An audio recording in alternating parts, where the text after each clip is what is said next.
Is everyone sort of surrounded by children the way I am? I hope they will not sort of, burst into my room while we have this conversation, but just to give you a warning that this might happen. I think it'll feel unusual if they don't. That's right. Okay, so I think we're ready to start. So good afternoon, everybody. My name is Susana Ramirez. I'm part of the Catalyst 2030 team. And we are very excited to welcome you to this roundtable on digital transformation. I will be providing the technical support for this session. And I just wanted to do like some technical remarks and logistical aspects before we start. So first of all, we will be recording this session and then we will share it in our Catalyst 2030 webpage. Please feel free to use the chat box any moment you want. We'll be checking it in a regular basis. And also after this session it's over, you will be receiving a feedback email from our side. So we will just recover some of your feedback from this session. So once again, welcome you all, and I'll hand over to Constance. Thank you, Susana, and hello, everyone. It is great to be connected for me this morning. I'm dialing in from Washington, D.C. It's warm, no mountains, and we are thankfully all healthy. And yeah, thank you for joining this session that Catalyst 2030 is organizing. I think you all know Catalyst 2030, New Global Collective of Social Entrepreneurs. Ashoka is proud to be a founding partner of Catalyst 2030 alongside peer organizations like Schwab, Skoll, Echoing Green. So my name is Constanze Frischen. I'm a global leader with Ashoka. And I'm joined today by my co-presenters Anand Arkagud. I hope I pronounce it well. You can correct it in a minute. And Lubu Yorani, who will be sharing more about their work and their viewpoints. And perhaps to just as a framing thought, what is exciting to me about Catalyst is that it's a practitioner-led movement of, you guys who are cutting edge social innovators working to achieve this SDGs by 2030. And I really like this sort of practitioner innovator-based part because it ensures that whatever recommendation solutions we'll be sharing today they are based in realities and they've been proven to work. What we are doing today is Catalyst is running this Catalyst Change campaign to facilitate solutions and start a dialogue with policy partners. So our objective is today is sort of threefold. We want to make meaningful connections across us, and I'm not sure how many of us know each other. We'll find out soon. We want to identify proven solutions that can be shared because they are scalable or easily replicable. And we want to zoom in on, from our vantage point, what would recommendations for policymakers be that we have. And we'll be coming back to these points in terms of the overall flow of the session. Anand and Luvuyo will share with us in a little bit more about sort of their take on their work, their solution, their policy recommendations. And then we do breakout groups. It's actually good that we are not that many because that gives each of us more time in the breakout groups to share what we've learned and what we are seeing. And then we share back in the group, and Catalyst, represented by Susana here, will be taking notes and will be processing the information and give us instruction of further next steps and what comes next so we can move the process forward. Okay, but perhaps because we are not that many, we start with a round of introductions, and and you can share way more about your work in the smaller groups. So I would ask you to keep it short at this moment, but perhaps share with us your name, the organization you're representing, where you're dialing in from, and then one word about how you're feeling today. Okay, I can model. I'm Constanze Frischen. I'm representing Ashoka. I am dialing in from Washington, D.C. And right now I'm feeling a mixture of excitement and also a little bit of exhaustion because I've already done three hours of homeschooling. Okay. And I pass it on to Anand. Hi, my name is Anand Arkalgud. Good to see you all. I'm based in Seattle. I run a firm called Socion, but I'm here as a member of Catalyst 2030. And I'm quite curious to hear each of your thoughts. Some of you I've met, but most of you I look forward to hearing your thoughts. Pass it on to Luvuyo. Yeah, thanks so much. My name is Luvuyo Khani. I'm based in Cape Town, South Africa. I'm feeling very cold. It's very cold outside. Winter. But yeah, we've been kind of looking forward to that. And I'm really looking forward to more engagement and more sharing. And I'm proud to be part of the Catalyst. And I think it's a great platform to have with the social entrepreneurs together. So I'll pass it to Chris. Hello, Chris Warman calling in from Oakland, California. I'm with TechSoup and I'm feeling caffeinated. It's so early for you guys. Could be worse. Were you passing it on to, Chris? Oh, sorry, I forgot that part. I'm just gonna go down the line that I see. Rodrigo. Hi everyone, my name is Rodrigo Baggio. I'm a tech social entrepreneur. I'm a founder of Recode and the Center for Digital Inclusion. I'm very happy to be here, following and being part of the Catalyst 2030s, these great organizations. Congratulations to Ashoka, Skoll, Schwab, Econ Green. This kind of coalition is really very inspiring for us social entrepreneurs.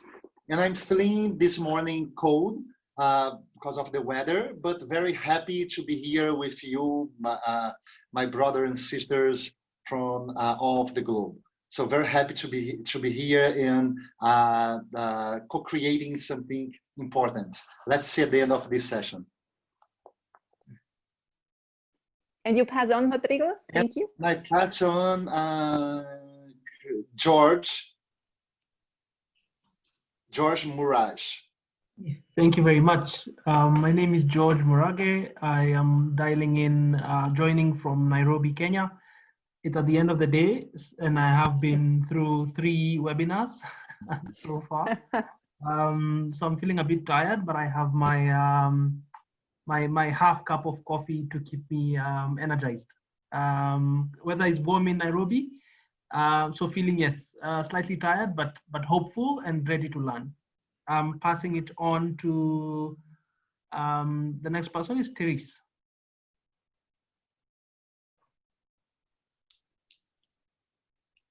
Therese, we can't hear you.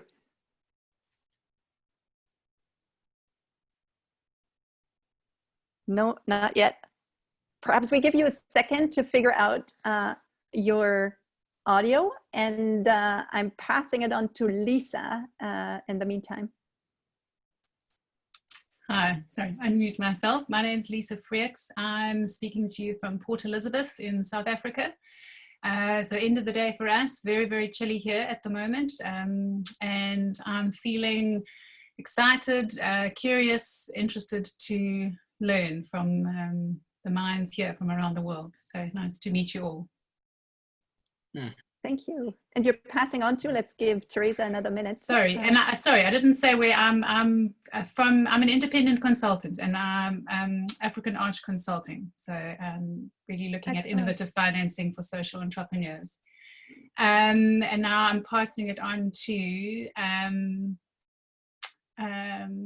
don't know if we've heard from Babatunde. No, Babatunde. All right, thank you.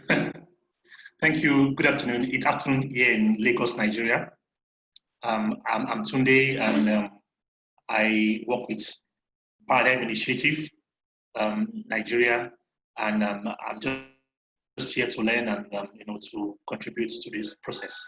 Thank you. It's very warm in Lagos, Nigeria. I'm warm here. Yeah, thank you. Yeah. Nice. Nice. So I'm passing on to Now, Paramakalyani, excuse me for doing this to your name. Yeah, no. Hi all, my name is Paramakalyani. I am representing as part of Amar Seva Sangam in India. I am feeling very warm today, and I am very excited to visiting you all. Thank you. And thank you for dialing in at this late hour. Very much appreciated. No problem, no problem. So I think so from my vantage point, perhaps I pass on now to Zach Kaufman, who joined. Zach, we're doing a quick round of intros. Where you're dialing in from? Fantastic. Hey everybody. Great. Thanks. Sorry to be so late. I had another call that was running over. I'm calling in from the French Alps. Actually, I'm based in Geneva, Switzerland, and I oversee the team at Vera Solutions. So we do digital transformation for nonprofits, working kind of across all the SDGs, and help get organizations off of spreadsheets onto the cloud, off paper, onto mobile. So that's what we're up to. Excellent. Thank you. And Teresa, just in time for your spot, you've reconnected. It's your turn. She's on mute. Oh, you're still on mute. Okay, so hi. Yes, we got it. My computer crashed, so I'm on my phone now. But so I'm Therese van Vixen. I'm calling in from Mallorca in Spain. And but I'm Swedish, and I'm calling. The hat I have today is that I'm the co-founder of a philanthropical part of a tech conference, which is Scandinavian. It's called SIME, and the goal of the philanthropical part is that I match make nonprofits and social entrepreneurs with the tech companies that come there. And it's a big conference, well, high level. And so we had some fun collaborations, and I'm a member of Catalyst, and I love it. And I'm feeling inspired. I've been on 2 calls with this and one with Club of Rome just now, which are doing similar things that we're connecting to. And so, yeah, and warm. It's warm here. Thank you, Teresa. I'm glad it worked out that you could join. And I think we have one more, Simon Pestano. Simon, can you hear us? Hi, everyone. Yes. Sorry, I have a problem with my internet connection.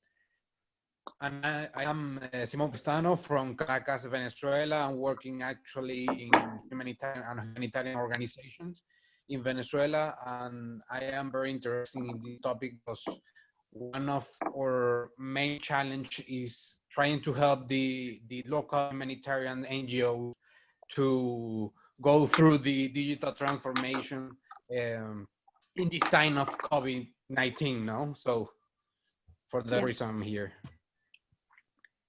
Thank you, Simon. I think we have now heard from everyone. It's so inspiring to know that you're dialing in from all over the world. We have India till Venezuela represented, and the West Coast, sort of in all what fits in between from east to west. So thank you for making your time available and joining us for this important session. I think sort of, Simon, what you said, you mentioned COVID, and I think it's an interesting, unique, historic moment we are in.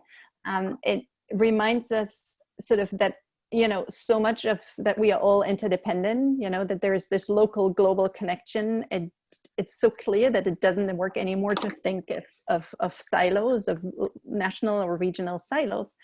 And at the same time, I think we are also feeling that ultimately the impact that is being delivered is local, right? Because it's locally where healthcare is carried out, and locally where families suffer or where families thrive. So it's I think it's a really interesting time to keep both in mind, the interdependence and the relevance of global and the local unit. And we are all here around the heading of technology and digital transformation. And as we are speaking about local, global, COVID, et cetera, so technology is also uniquely positioned right now, I think, both as an infrastructure, feature.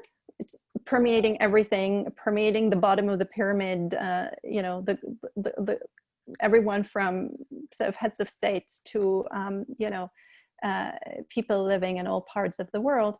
And also sort of we are reminded of technology as a tool to deliver effectively, services wherever it might be. So it's going to be really exciting to be shedding a light on, all these dimensions today. It's also a challenging task, as usually, Giroux comes up with bold kind of goals that we are to achieve, and then we all scramble and try to make most sense of it. So bear with us. We are all like a little bit improvising here and trying to figure out how we fit all of your knowledge and all of your expertise meaningful into the roughly 1 hour that is left of our time.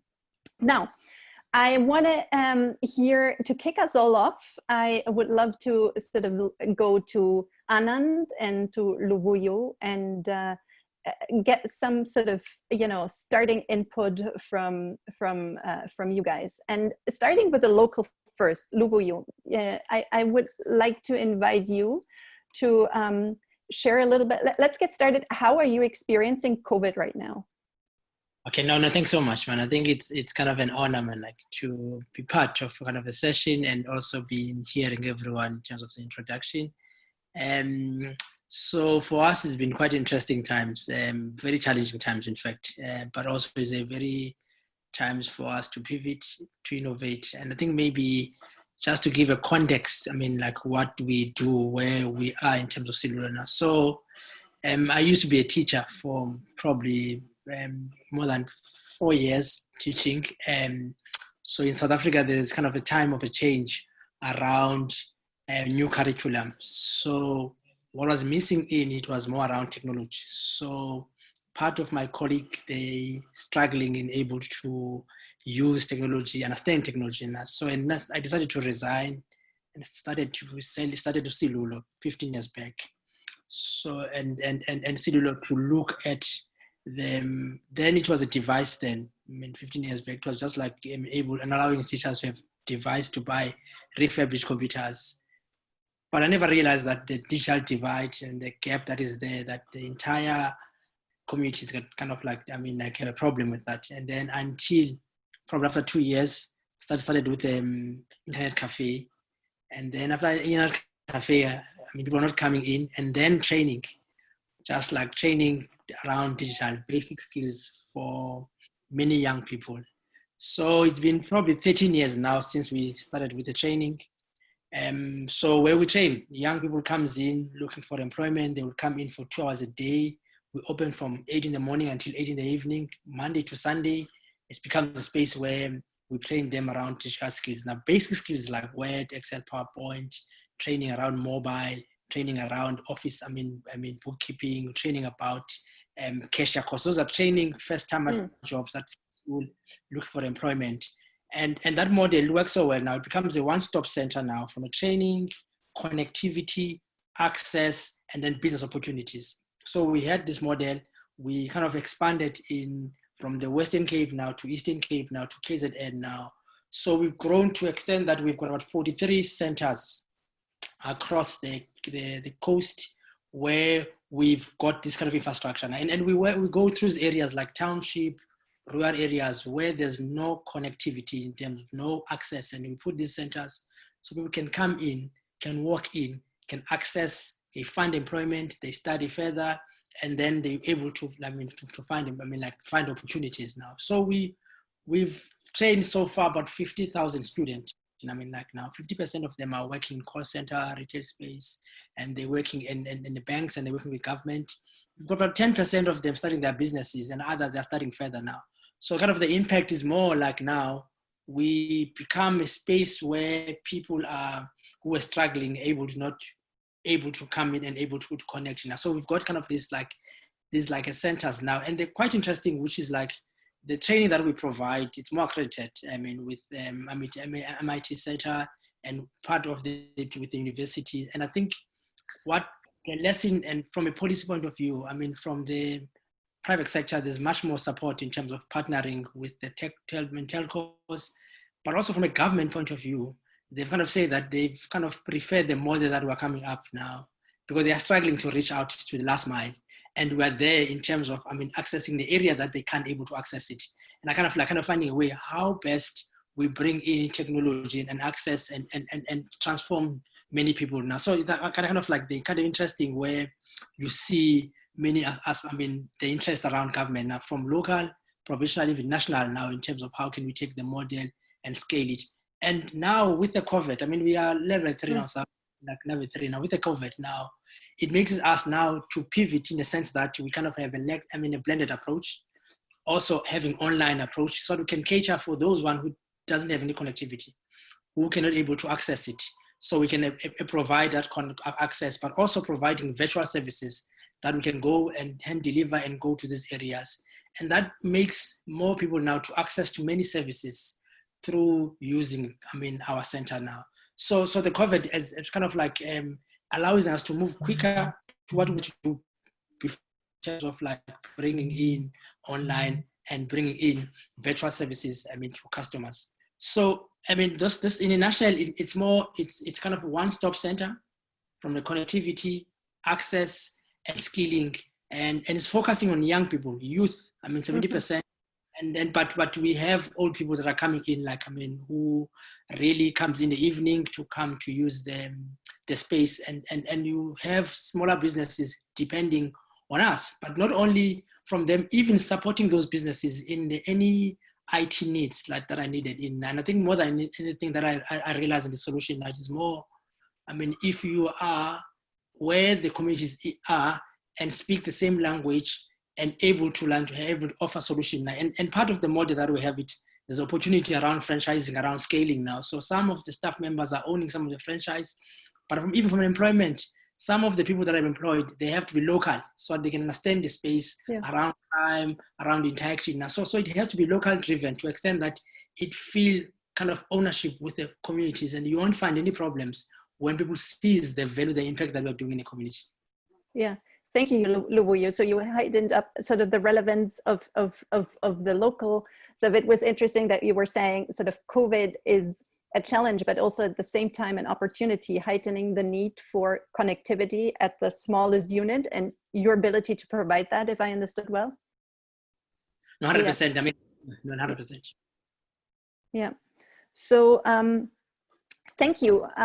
I want to at this point go to Anand. Anand, you worked in the private sector for many years and joined the social sector relatively recently, even though it's been a few years. So from your viewpoint, looking at sort of the issue of technology as an infrastructure, as a means to scale, what are your observations there? What has stood out for you?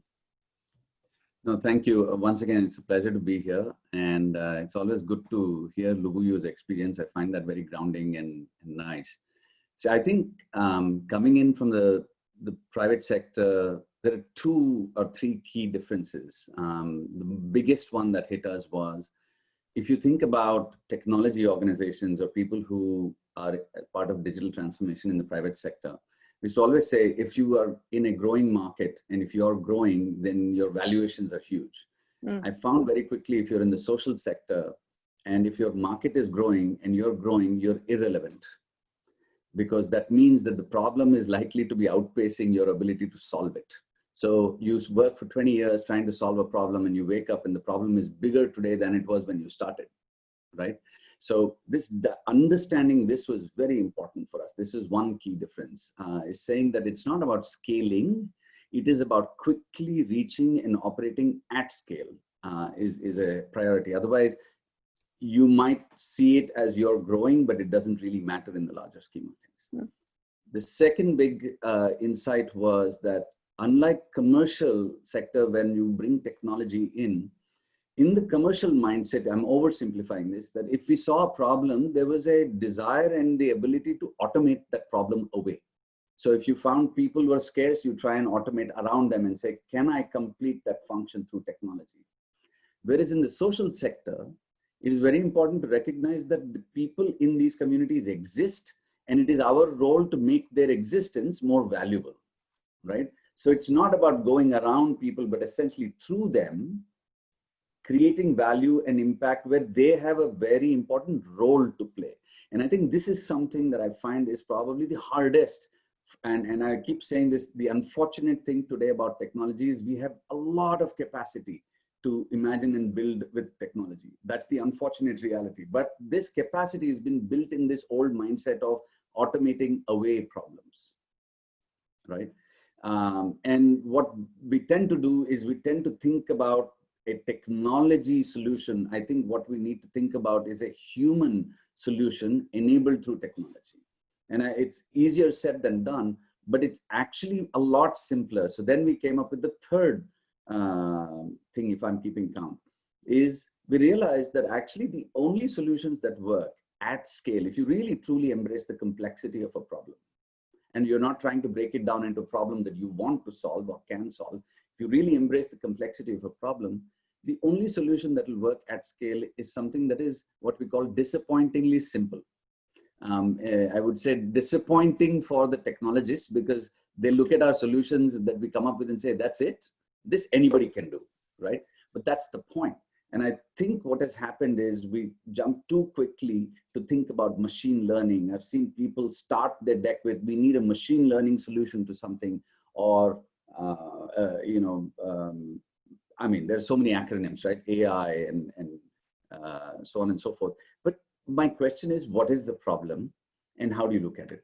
The last insight that we had is that we don't realize this, but we are digitally reimagining the past when we consider everybody as the last mile. And all we're trying to do is strengthen service delivery using technology. But if you want to operate at scale, you have to flip it. So we called it the first mile and said, imagine if every person in the world that wants to do something and solve a problem in a community is the first mile. They have to wake up and say, this is what I want, I'm going to go get it and use it. How does then technology play a role? What does the enabling environment look like where every person is the first mile and they start the conversations, this is what I want. And this is what I've decided to spend my time doing this month or next year or whatever. And I'm going to work with these people to make it happen. Now, make it easier for me to pursue that idea. So what does that enabling environment look like? So the last point I would say is we realize that there's a lot of solutions. This overcapacity puts a lot of solutions, but very little infrastructure. It's like saying everybody wakes up and says, the problem we have to solve is to get from point A to point B, and everybody has a different point A to point B. And we'll all start manufacturing cars, but nobody's worried about the roads. So imagine if every time a COVID comes, more cars enter the system, but nobody's building or worrying about the roads. This is where I really feel that if we want to truly impact the social sector through this thing, we have to pay attention to the infrastructure, the roads that are going to allow these cars to make sense of each other, because if these roads need to know how to work with each other, otherwise it just becomes a crowded mess, right? Which I see more and more of. So I'm going to stop there. I hope that sort of summarizes my thoughts. It's super interesting. So just to sort of summarize the highlights here of what you were saying, you're saying, okay, one question is how can we operate at scale rather than scaling up? The second principle you mentioned is make solutions human-centered as opposed to, automatizing humans away because they're not needed. So how can you actually make them part of the value chain? Then sort of how can we make technology as simple as possible so everyone can use it? And then you talked about sort of, reframe. I like it when we reframe a perceived problem, as sort of last mile, first mile, the switch, which I think, Luvuyo, you would also sort of, you can immediately see how you're doing this also, right? Sort of from depending on, and it's interesting that you were saying from the company's point of view, it's bridging sort of the last mile, and from the user's point of view, it's almost sort of having, building the first mile, right?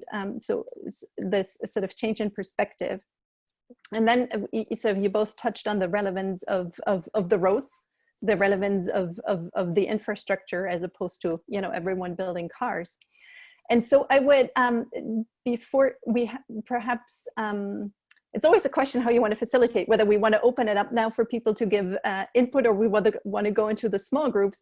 Let me think about for a minute, but one more question to you is, if you wished policymakers would understand one thing or would do one thing, what would it be? I think for me, I mean, if you can, I mean, like from a context from South Africa point of view, it's quite important to understand from an infrastructure point of view, it's not about infrastructure that we're able to build. It's just like understanding how people use that infrastructure and how possible that you could able to engage in that regard now. Because I mean, like if you look at the online training, I mean, it's been something that has been there for some times, but asking yourself why not many people are able to engage around that now, because of many reasons that comes in based on the language, concept, I mean, for them to be easy around that, beyond the connectivity around that. So it could be around to look at how that kind of like, and I think if you look, I think from that's from an infrastructure point of view, that from the policy point of view, you kind of like finding that like they always come after, they probably never around technology. And I think it has to be driven from the community side. It has to be, I mean, the needs, and I mean, make sure that it relates to the needs of the people that comes in that regard now. Because if you look from the areas like deeper rural and the township, I mean, they kind of like, as people talk about 5G, they probably don't even have 2G and any kind of like connectivity, that space that looks for that. And we know for us, when we put these in centers, that the entire town, there's no connectivity, how to find wireless and those kind of things, that it becomes clear in terms of like how make sure that you find a solution that works with the locals. Because I think everything, even from COVID point of view, it says that local is key, local is important, and that becomes a solution that locally, from a policy point of view, that become much more relevant in terms of delivering anything that you want to do through localizing any solution that we have. Thank you, Luvuyo. Anna? Yeah, two things come to mind. These are not necessarily the only two things, but these are two things that I'm very passionate about. One is that I think we have a problem today of disappearing artifacts, which is, we found that all of these organizations come into different communities around the world. We all do stuff, and then we disappear with no proof of what we have done to the community. So if you think about data empowerment, I think, imagine if countries, regions, others passed a law that said, all we need you to do is, if you're working in the social sector, when you enter and operate in our space, we want you to leave behind 4 things. We want you to leave behind open learning resources in the custody of the community. So if you've trained people on certain things, leave those learning resources behind, content behind. 2, we want you to record and leave behind a record of the people that have been trained, so other people can leverage their skills and they can get jobs. 3rd, we want you to register each organization and program in a community, so other programs operating there are situationally aware of who else is operating and what else they're doing, so it triggers potential interactions. And the last one is leave behind artifacts, ideally in a digital manner. For example, there are all these amazing resource maps, water maps. You know, we work in natural resources, water, finance, etc. There are these amazing artifacts that are created by social sector and government entities working in development. But these artifacts disappear after the program. And the question is, if you left that behind, what if communities, a farmer could look at the resource map and decide where to put the well, which is the right recharge area to put the well in their farm, and do this for the next 10 years. So it becomes community resources. So the simple idea is, what if we could provide the right kind of underlying capacity or capability to hold all of these artifacts and get governments to issue a policy saying that if you work in our space, you have to leave these 4 things behind in order to sign in and sign off, right? It's a simple idea, but I think it will substantially change the redundant effort today in terms of learning resources, practitioners, you know, not being leveraged across, and so on and so forth. If I can add, I have one other pet peeve, which is around privacy, which is, today there are a lot of countries, and we've done a quick survey of many countries, and we found there are a lot of privacy laws, and I would say 90% of social sector organizations are out of compliance, right? That there are laws that says you cannot ask for, even if you're selling peanuts, you cannot ask for your sex. You can't say, are you male or female? It makes no sense. So there are laws to protect people. What we have done is we have technicalized that privacy and said it's a legal or a technical problem. We need to humanize privacy. We need to understand that whenever you break these basic human common sense guidelines, it sends a signal to the individual. I have not signed up to websites that ask me random questions. I have actually aborted halfway through.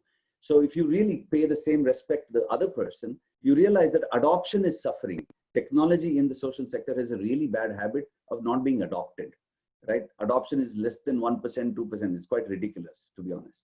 If we want high adoption, what if we respected the privacy and earned the data we get rather than demand the data because we're giving money, right? What if we passed a set of laws where privacy becomes important and at least social sector organizations are measured and held accountable for whether they're demanding data or whether they're earning that data and providing something in exchange and empowering people. So these are two areas I would say I would love to see some policy change. Thank you, Anand. And I think we are few enough people right now to weigh in here in a forum. I can already see, Rodrigo, I could see you having like, you know, reactions to when you were listening. So I want to, for a bit, open up and see who feels compelled to add or to contradict or to illustrate further. And I think we have some questions coming in as well in the chat. Oh, good. Yeah, I mean, I was kind of just getting the conversation started a bit, but through a question for Anand, just following up on this artifacts idea, I really like this. I mean, I kind of started my career doing community development work down in the Dominican Republic, working with Haitian migrant communities there, and lots of different organizations had worked in these communities, done different things, and there was definitely like a lack of coordination and a lack of just knowledge, right? Just historic knowledge of who's done what and who's received what and what is working, what isn't working, what feedback have people had. And that's consistent with the work I did in South Africa and Zimbabwe as well. Who would own the artifact? Or as you think about that, right? Because like you're generating data, some of it's sensitive data. At a minimum, it's PII, right? Like, so would you have the local government own that? I mean, you could. Yeah. Maybe you could follow the DHIS2 model of like you have an open source tool that allows you to just manage this, and it can be kind of owned locally. But yeah, how would you see that playing out? Yeah, no, I think it's a very important point, and I think what we have realized is actually it's not that complex, because one is you see how we switch. As soon as we think digital, we think data. We don't really think artifacts. So I'll give you an example, right? A village map is an artifact, and it tells you where the grazing lands are and where the recharge area is and where the protected area is and so on and so forth. These are actually by law, they're public information, right? Except nobody can find it. So there is that kind of stuff, which I think was meant to be public information, except there's no mechanism for people to find it, discover it, use it. And also the permissioning. Many times what happens, if I send you an email, let's say at the end of this with some information, maybe not this, but a internal discussion, and I send you an email. People have this worry saying, can I share this? Am I allowed to share it? Is it cool to share it? So what we need to do is break that problem down and saying, you can absolutely share it. So make it very clear that this is for sharing. This is one part. The second is individual data, like practitioner data. Let's assume Luvuyo trained me, as organization trained me, and I have developed some skills. I control, actually ownership is a very difficult thing with data, but I control that data. And if I see interest in being discovered, then I can provide consent to expose my data. So it has to be a consent-enabled architecture where it starts with me getting my data, most importantly, and then I provide consent to be discovered and available out in the community. Sort of digital identity space. I was talking to folks at MasterCard. They're doing some work. Absolutely. But here's the reality. If you take learning resources, we did an experiment. Everybody told us, oh, I don't know if people would be comfortable sharing. So we actually launched a platform in November, and we went to many states and we said, if you want to use this platform, you have to sign that all content that comes into this platform is an open learning resource, meaning anybody can take it and do whatever they want with it. Guess what? 100%. Everybody signed. Nobody had even asked this question. And people looked at it initially, some of them, and by the way, US universities were the first one to even take a step back. Everybody else said, well, it was always meant to be this way. Plus, I give it to you, you can do whatever you want. I can't even control it. So what am I pretending? Yeah, sure, we're fine. So we've had you know, Johns Hopkins, University of Maryland, the state of Meghalaya, state of Maharashtra, all of these people agreeing to do this. So we realized nobody even discussed this. So learning resources, unfortunately, can't be found. We believe there is content everywhere, but let me ask you, nobody can find it. So we need to liberate that. It's a simple policy on a software platform, but it turned out to be pretty reasonable. There are interesting new ownership models in the field of medical research and technology that I was learning about from a couple of social entrepreneurs, where you're basically, it's the same as you said, Anand. It's sort of your, for instance, in the field of, let's say, genetic illnesses, genetic diseases. So you have a data bank with a database with all sort of, you know, tissues and DNA and health records and whatever. And you make this available only under the condition that anyone who accesses the data shares the information with all the other researchers and scientists, and the profits that you eventually make from that, you know, are being channeled back into whoever owns the data in the first place. And then on the privacy front, naturally, there are issues to be dealt with. You know, how can you anonymize the data enough that it cannot be traced back to you? How can you prevent export, etc.? No, that actually, can I add one more point? I Sure. don't mean to take away from others. So we face, Zach, to your question, we face this issue of in the water space, everybody was like, oh, the Coca-Colas will come and map all the water and suck it away, and Nestle's, and you know, there's always this fear, right? So we said, look, actually, that's the beauty of digital, is digital comes in with no policy, but you can implement policies on it. So one of the policies we're trying to implement in this thing we're calling the community registry that we're in the process of designing and building is we said, we'll call it local open. And we make all this stuff up, by the way. We called it local open. What does it mean? We said it's like your neighborhood park, right? It's open, but you have to be local to access it. So how do I design this community infrastructure where whatever belongs in that community is open if you're in the community? Meaning I use your location as a way to immediately expose what you're available. There's no this crazy Google type of, I want to see global. Nobody uses that stuff. Not in the social sector. It's not so easy to look globally and figure out how to fix water in Nigeria, and I'm going to suddenly do it in the hills of Meghalaya. It doesn't work that way. So we said, what if we create local open? Meaning that we design the infrastructure to implement a policy that prevents this amassing behavior. I would love to hear from others here in our group to come in with their reality and their experiences. Rodrigo, because I know you so well, can I ask you sort of to you know, just share some reflections? Yeah. So I think the world that we live now increase and accelerate connectivity, and people are using technology's time more, you know, and we are in this initial moment of this fourth industrial revolution where we need to bring to this fourth industrial revolution ethics, values, and this is really important. So, and for me, my perspective as a social entrepreneur is, so I work with education and technology, stimulating young people be entrepreneurs using technology to impact their reality. And 11 weeks ago, when everything started in Brazil, we had 1,158 digital empowerment centers. So more than 1,000 schools operating low-income communities in all of the Brazil and other 8 countries. And we needed to shift fast for 100% online, you know. And in our organization, we have the privilege to have a great technology platform. So the transition to hybrid model to 100% online was quite easy in terms of technology.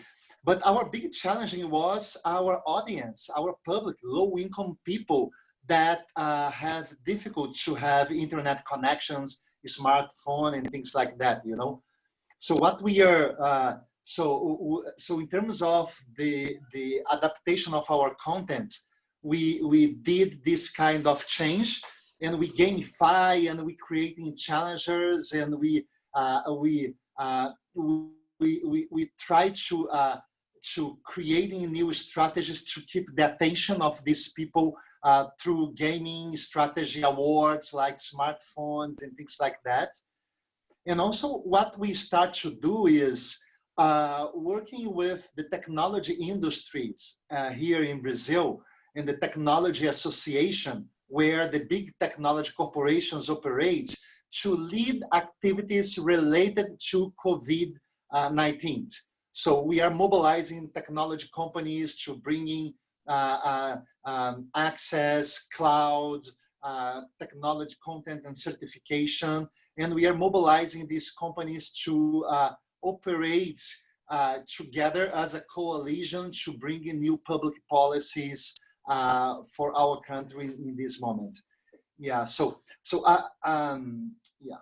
And what inspired me here is in the spirit of Catalyst 2030s, where we are doing this big coalition in the field, is what if tech social entrepreneurs also creating under Catalyst and under support from Ashoka, Skoll, Schwab, Equine Green, a kind of tech social entrepreneurs coalition to working together and providing for the markets more analysis in terms of ethics and values, and how we can humanizing this fourth industrial revolution. I think the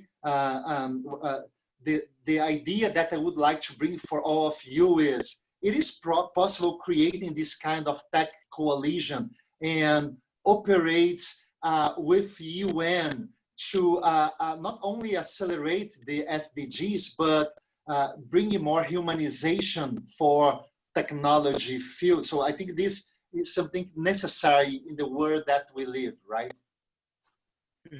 And say a few words more about humanization, because I think there are really deep insights behind that. How you see that? What do you think of that? No, see, what I think, and I think Harari said very well in Homo sapiens, and I think there are many people talking about that. So I think for humankind, the biggest challenge that we're gonna see in the next years is humanizing the fourth industrial revolution, bringing ethicals and values to exponential technology and the field, you know. So I think this is extremely important to guarantee about this exponential technology will be creating and expanding for the good of humankind, you know. Yeah. So yeah. Thank you, Rodrigo. I see movement here on the chat related to your remarks. Chris, do you want to elaborate a bit on what you put there? Sure. I mean, I think, you know, when we're speaking about policy issues and places where governments might actually open space for digitalization, digital transformation, et cetera, I think, you know, absolutely agree with what Rodrigo was speaking to, what Anand was speaking to. I love what you're working on, Lubuyo. Like, a lot of really great points here. Something that I was just typing in the chat is, I'm about to launch the first civil society industry working group at World Economic Forum, putting us on par with like the automotive industry and other industry working groups they have. And doing that around shared infrastructure, the digital infrastructure that we need for digitizing societies to happen in a way that is humanist and people first versus profit first. And you know, I think that was all predicated on the fact that we all need it. All of us, every single one of us needs these digital infrastructures, and we know what they are. This is not like, most of us could sit down, and if we took an hour right now and each of us had a piece of paper and we wrote down what's the vision that we would have for a digital civil society or a digital society, and what are the elements that aggregate into that, And I promise you, we would all come up with exactly the same thing, which is some combination of open internet access for everybody, digital policies that ensure the internet isn't eating us and our children, the skills to use it, the business models to fund it, and a few other key points. But really, it's not that complex. What we haven't done, to Rodrigo's point necessarily, is created an ecosystem lens on what these pieces are and had a common dialogue about this sort of infrastructure so that we can then advocate for it and advocate for what we need. Because the reality is, like, nobody else is going to do this for us. Come on, like, governments don't know what they're doing when it comes to digital rights and policy. Corporations are going to do what works for them. And the people are going to get left behind. This is not only unfortunate, it's friggin' scary. And I think that more speaks to the first point I was making, that there are particular things that governments can do that would enable that space, like universal service access funds and opening those. There's more than enough money and technology to connect everyone on the planet right now. The money is dedicated. It is sitting unspent in bank accounts. That needs to stop. And then the second thing that another policy point that I've been working on a little bit recently is around digital identities as related to the social platforms. If we lose the space for people to be, let's say, if we lose social media, then we're really going to lose the internet. And losing that space for deliberation, for communications, is also rather frightening. I recently heard a rather profound point from the head of Homeland Security and the head of FBI in the United States talking about our upcoming election.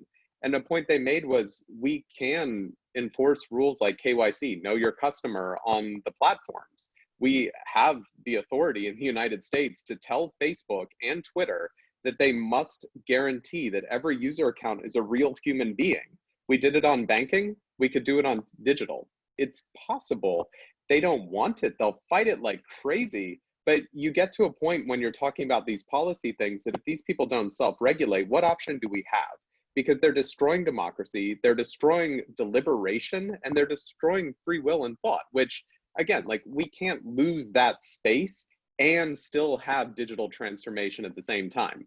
We'll end up in the digital dark ages, which I don't know, like, that doesn't sound fun to me. I like facts. So a little bit of a rant there. I think as we're thinking about policy, just the main points that I would say are that we do know what these infrastructures look like. We do need to, like, come together in sort of a common understanding of the pieces that we need, that we have, that we don't have, and have a way of addressing them from a policy perspective where the government has capacity to actually regulate versus where they don't. So there's some things that they just won't do and can't do, and there are things that they can. So anyway, like I said, lots of caffeine this morning. So that was pretty, that was a little crazy.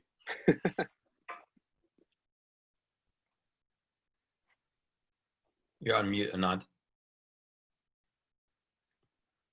was an amazing point I just made. Anyway, I'm just kidding.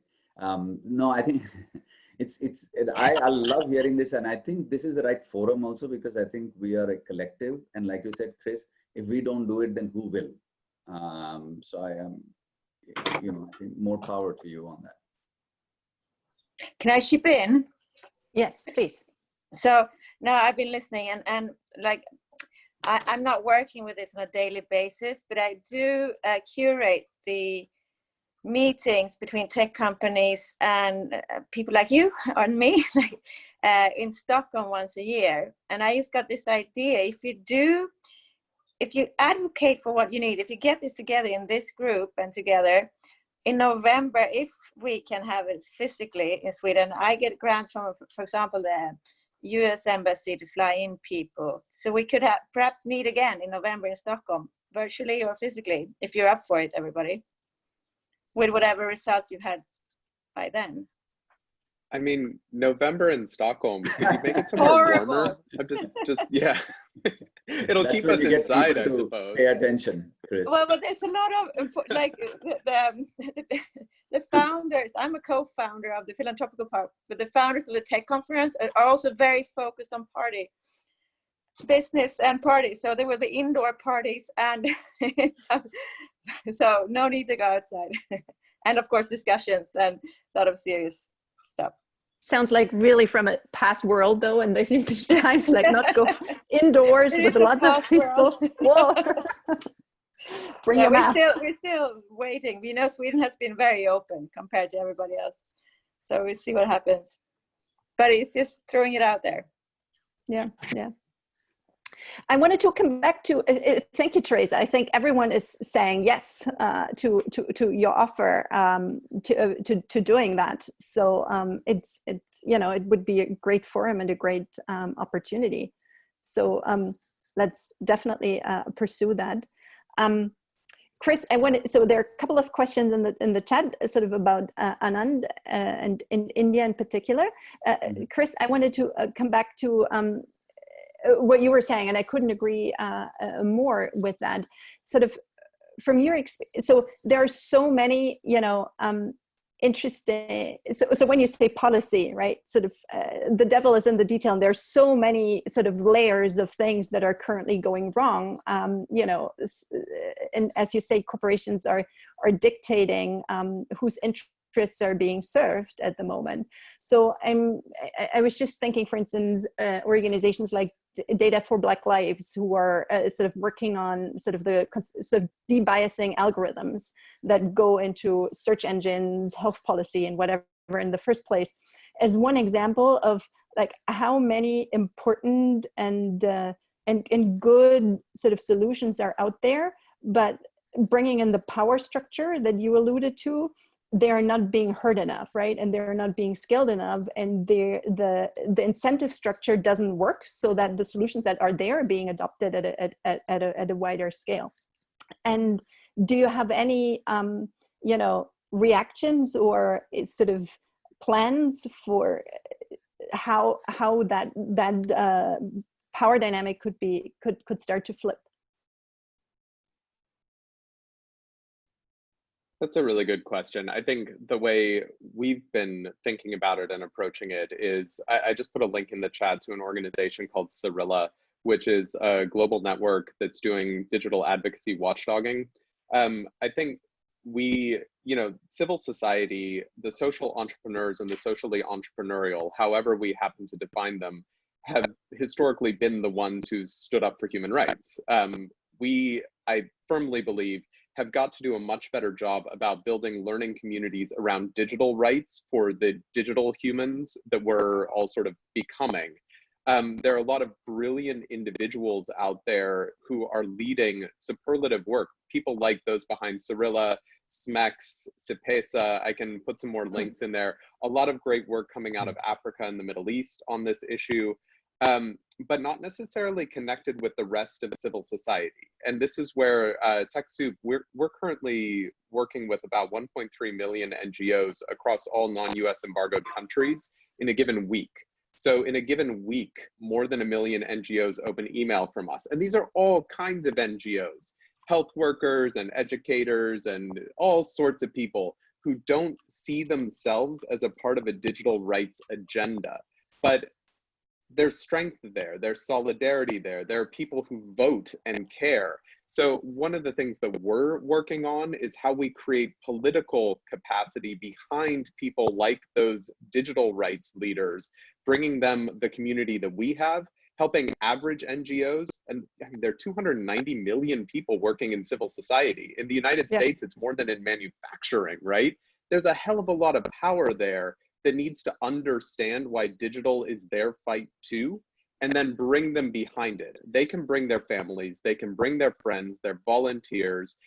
So creating connectivity between the masses in civil society who have a likelihood to believe in this, and the frontliners who are leading the policy fights, as a way of creating power within civil society around these issues, versus waiting for it to be given, which won't happen, or expecting people to act against their own short-term self-interest, which again, I just doubt will happen. So we'll see if that works.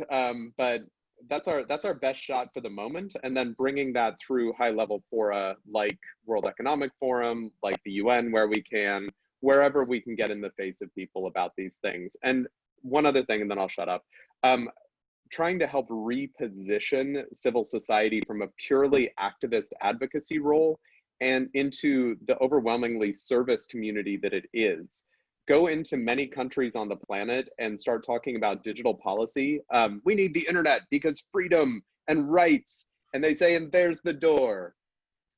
That's not going to work for us. But if you go in and say, we need the internet because health services, education services, we feed and take care of your people, that's an entirely different discussion. So starting to rethink some of the dialogue around how we advocate for digital rights and then bring our community behind it. So I'm not saying we have all the answers. I'm saying these are things we're trying.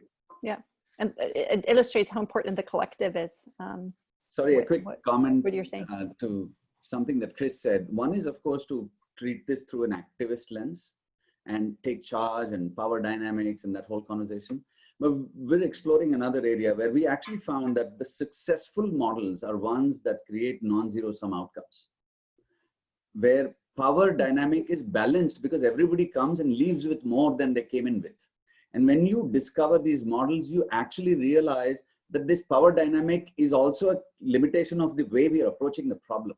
So I think designing non-zero sum outcomes should be a capability we should insist on. Otherwise, we're always trying to figure out how to balance and take power away from somebody to give it to somebody else. I think that's a harder fight, worth fighting, definitely. It's not going to, neither one is going to solve the world's problems. But I think we're not building design capability that knows how to think about creating non-zero sum outcomes. We've started it in a very small way, but we're finding it everywhere, all around us. I don't think we're even looking for it. Yeah, I think we should. I want to give voice to Babatunde who is posting in the chat from their perspective. Babatunde, can you hear us? We cannot hear you, unfortunately, or I cannot. Can you? No. Okay. We also had a question from Sudhir. Yeah. Would you like to? Finally. Okay. Yeah, I mean, this is all very well. I'm sorry, but let me not put in an activist kind of tone to this. But hey, let's get real here. I mean, it's about people who simply don't getting heard today over the digital platform. I can only talk about India, okay? There are simple transformations that are occurring as we speak.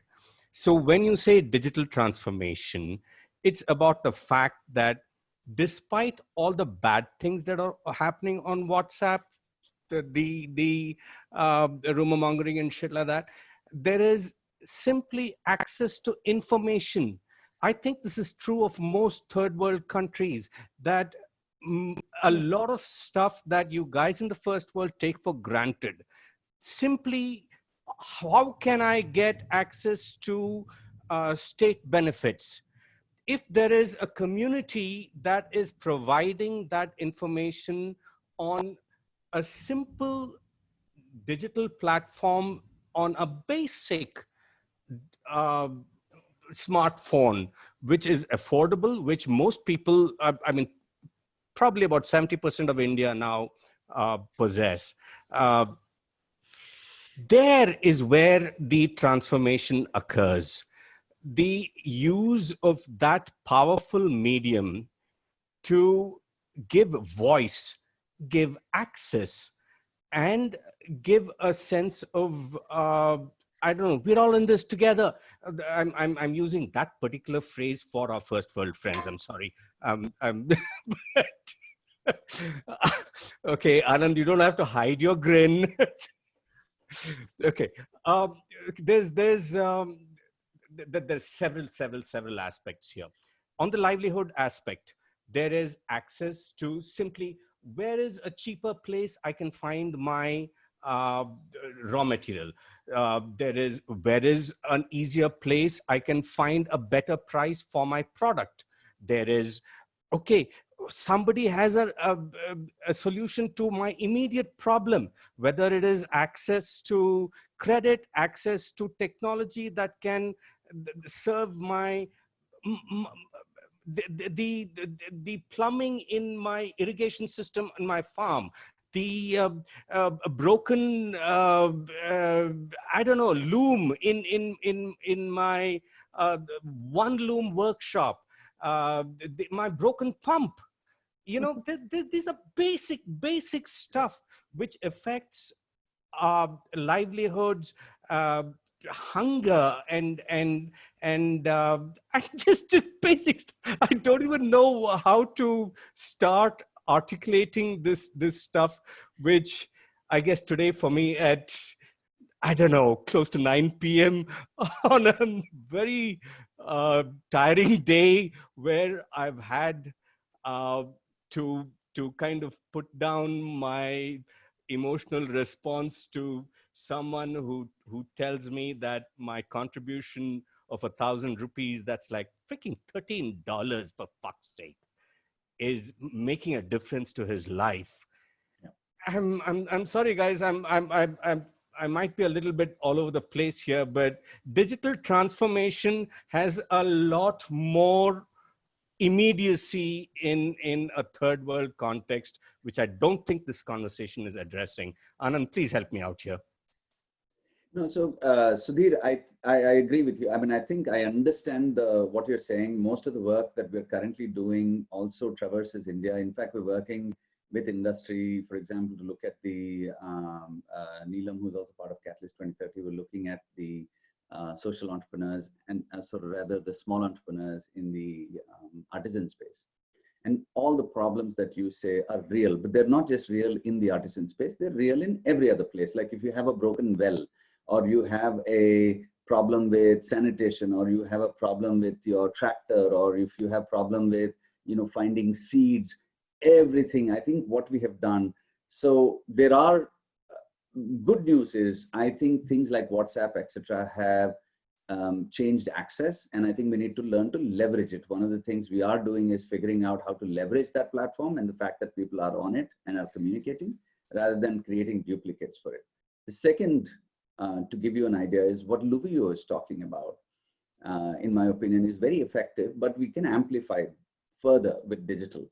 So what we found is that, I'll give you an example, a Sepoy, a Jawan in the army, and there are hundreds of thousands of these little, these Jawans who join at the age of 15, and Jawan is like a soldier, foot soldier in the army, Indian army, and then they join at 15 and retire at 35 or something. Now, they're all known as a 10 standard pass individual who served in the army, and they're respected. And after they retire from the army at the young age of 35, they go back to farming, or they become security guards, largely speaking. That's how they're considered. But if you look in those 20 years, they've gained a lot of micro skills. They've fixed trucks, they've built dams, they read satellite maps, they do things you can't imagine, right? But none of those skills are recorded. So what we are working on right now is, how do we give, as those incidents happen, as they undergo training or perform those tasks, can we give them a digitally verifiable attestation, for example, that remains in their possession, not in the organization's possession, which they can use to essentially get a certificate from National Skill Development Conversation, can use to get a job, can use to be hired for the next thing, or we can create a marketplace where communities find people in their area to fix the loom or to fix a tractor. So I think what we have done is LinkedIn and all of this ecosystem serves the top half or the other half, or whichever way you want to look at it, of the ecosystem that, Sudhir, you keep calling first world. Let me tell you, there's a lot of first world in India too, right? And most of the people talking about this problem are first world in India. So I think it's very important to put this in context. But there are lots of people who don't have access to the same way that we have access to opportunity. And I think digital is a beautiful way to quickly unleash that part. So I think there are things happening. I'm happy to connect with you offline and share with you what is already happening. And I think it's a much longer discussion. I hope that was helpful. Yes, a longer conversation, but just for the group, I'm trying to take across from what Anand started off saying about knowledge transfer. This is where the digital transformation can kind of leverage knowledge transfer. There are there are enough channels in traditional communities. Luvuyo, I think you might be able to kind of validate this. Any traditional community there is a lot of knowledge banks that simply don't get transmitted, that simply get lost.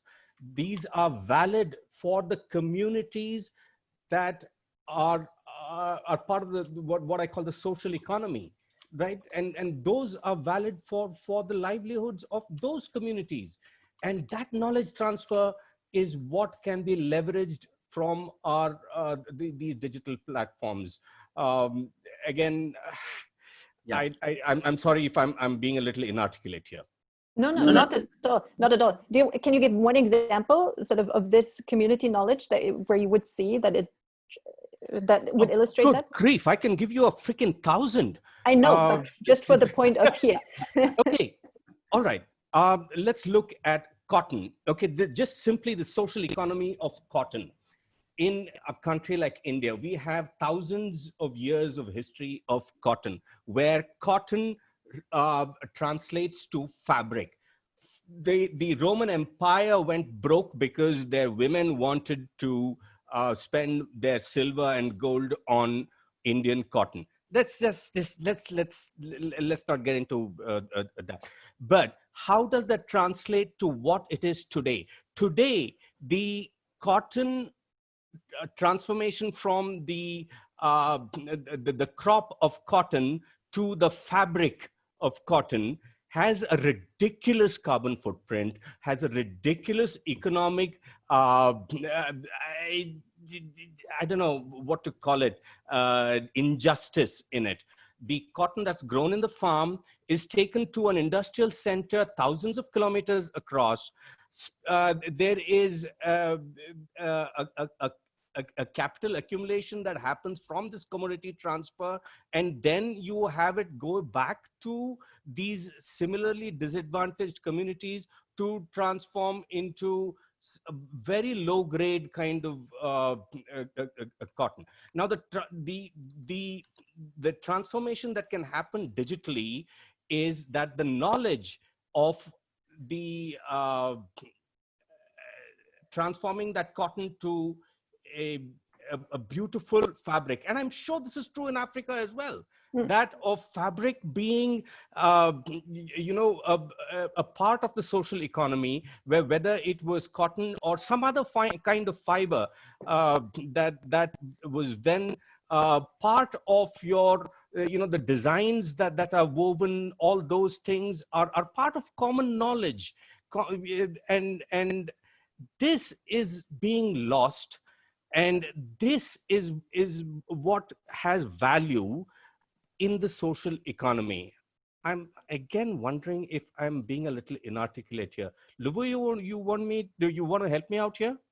No. I was going to say, I mean, like in a way, there's an agreement, I mean, in you in terms of this digital transformation. I've seen in kind of like from Africa point of view, South Africa point of view, especially in this time of COVID, where people are really in the distress situation where they cannot access it in terms of how they able to use WhatsApp, able to use like local centers that are connect with them, and able to make sure that they are kind of like using that from a connection point of view, because access becomes much more important, and able to get the service that they're looking for, even before, even after, in terms of how those informal areas like slums, township, and deeper rural areas, where there's no at all connectivity, but people are kind of like continue living that areas.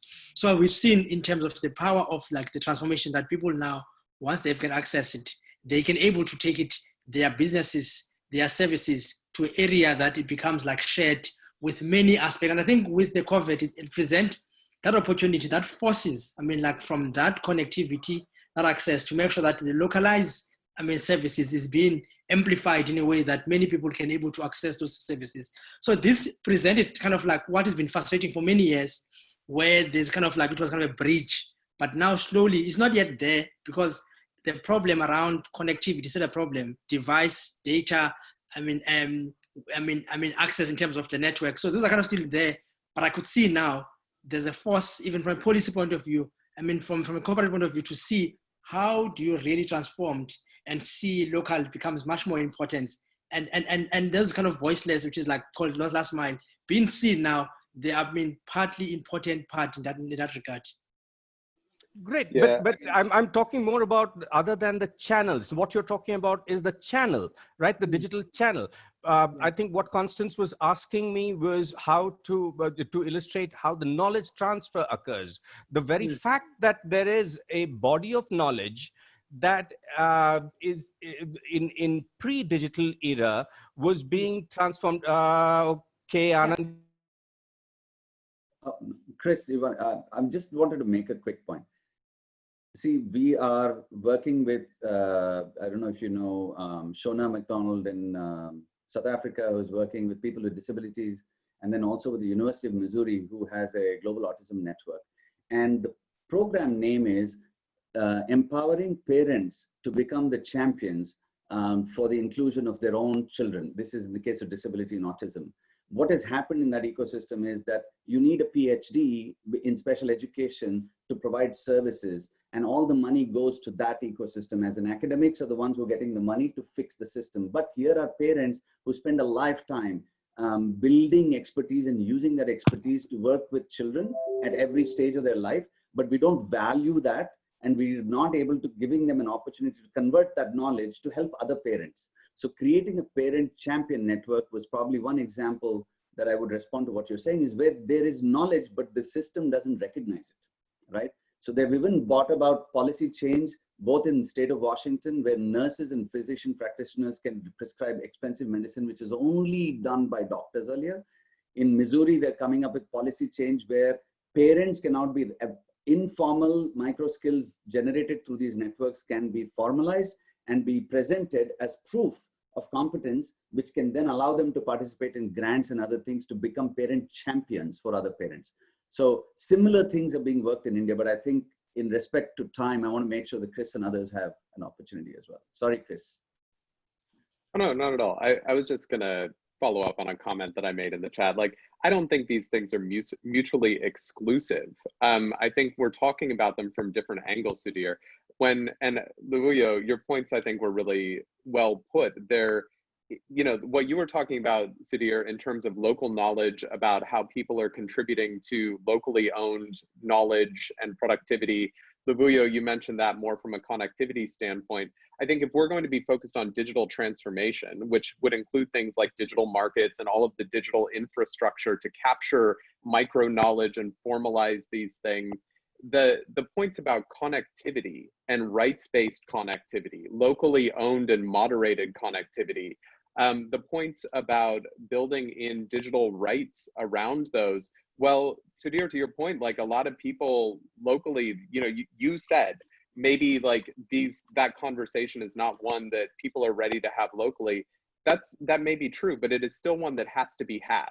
It's still a conversation that somebody has to have. And I would prefer to see the way Luvuyo brought it, where we are generating the space for locally driven solutions to connectivity, to policy, the people like Zipesa.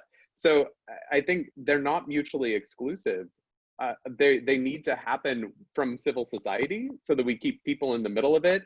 I would also say I don't think it's necessarily useful to raise frames about north-south in this. I'm sorry if I didn't mean to make it contentious. I was merely trying to separate the channel. Digital medium is a channel. So I would like to just highlight, I guess, my opinion of sociology before technology. The digital medium is the technology. The human aspect is the sociology of it.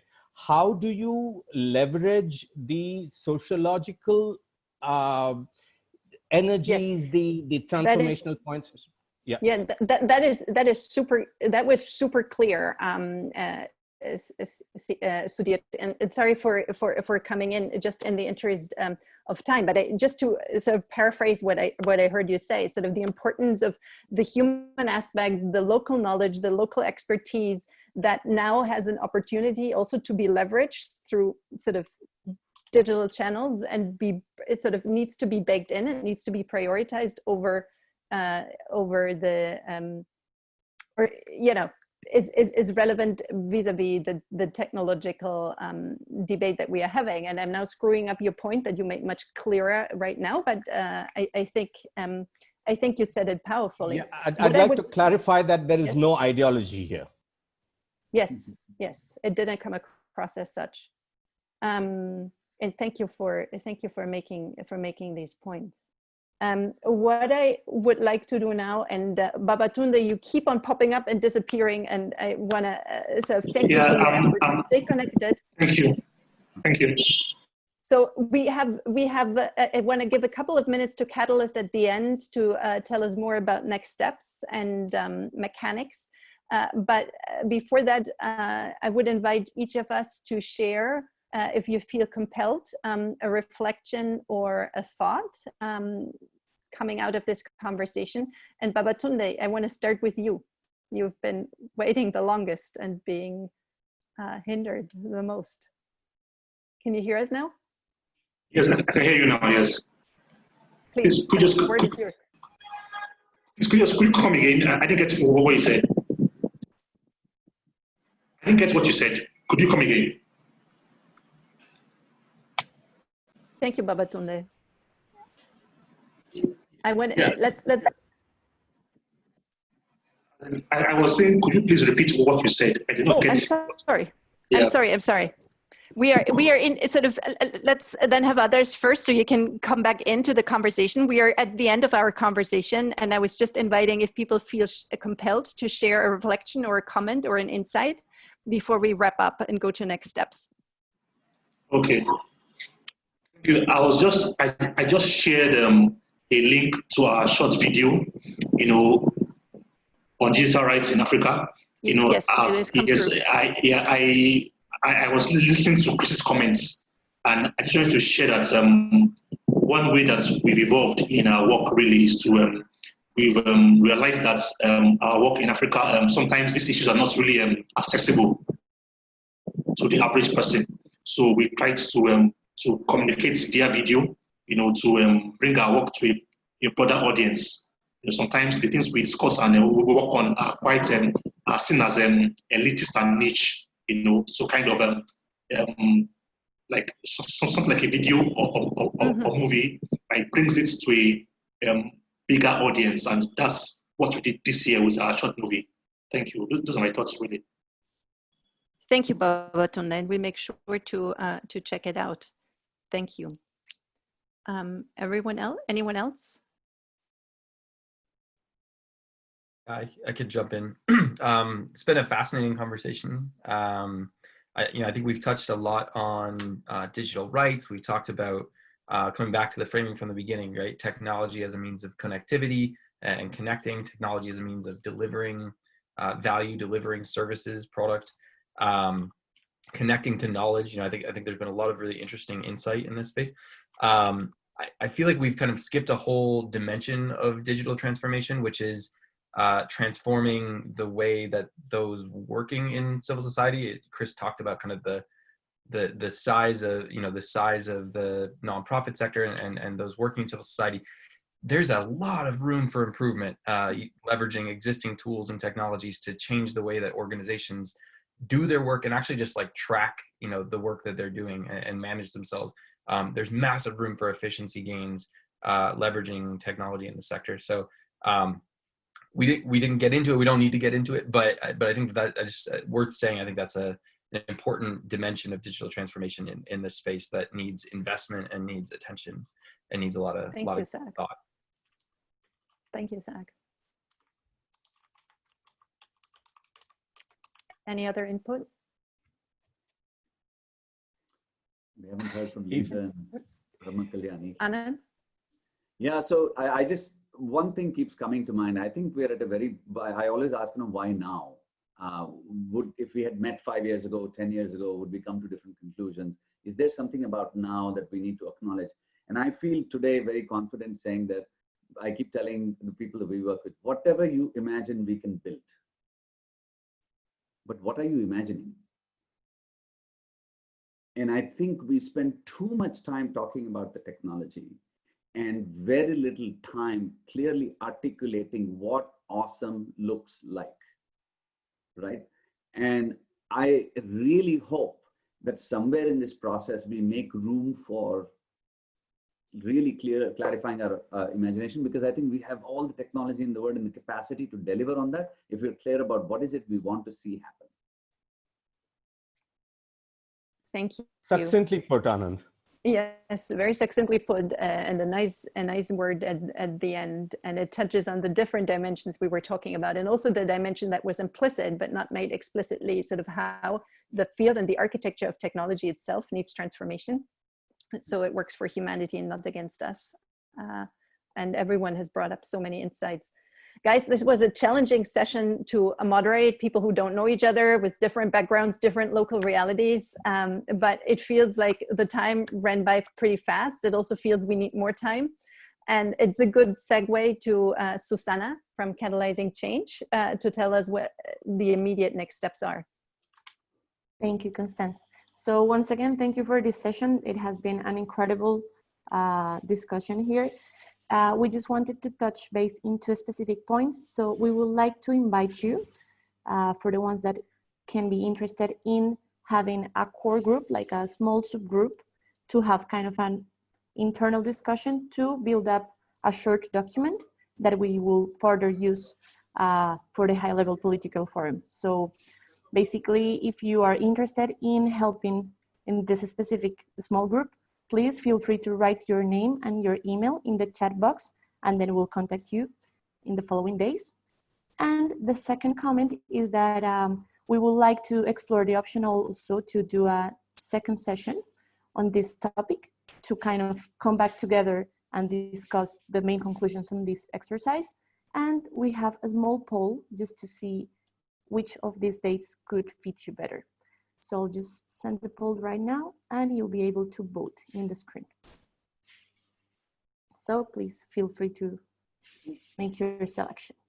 And this is CEST, is European time, right? Exactly. Yeah.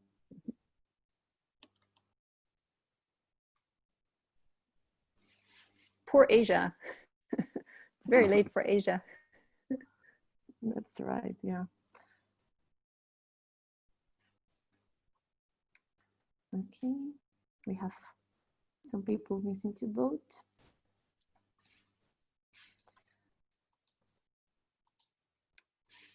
Okay, so